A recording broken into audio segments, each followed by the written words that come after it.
Ayer recibía un mensaje de Julia en que una poesía suya decía: corre a ver este niño, la alegría te dará. Y efectivamente la Navidad es un niño se nos ha dado.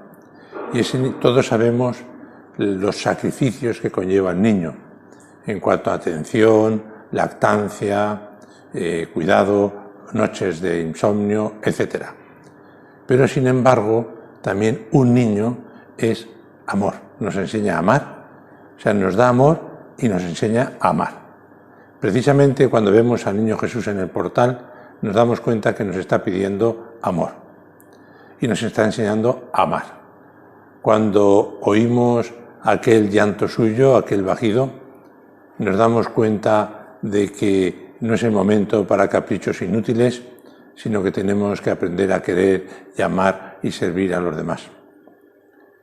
Cuando nace pobre, oculto o sencillo, nos damos cuenta de que debemos de estar pendientes de atender, de querer a todas las demás personas, particularmente a los más necesitados. Cuando vemos un niño indefenso, nos damos cuenta que hemos de estar pendientes de aquellos que necesiten más cariño.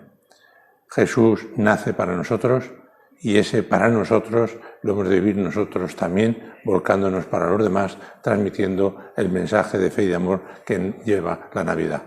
Os deseo una muy feliz Navidad, que será muy feliz si admitimos al Niño Dios en nuestra alma y lo damos a los demás y seguimos creando a nuestro alrededor Navidad. Un saludo muy fuerte y hasta dentro de poco. Que Dios te bendiga y muy feliz Navidad. Chao.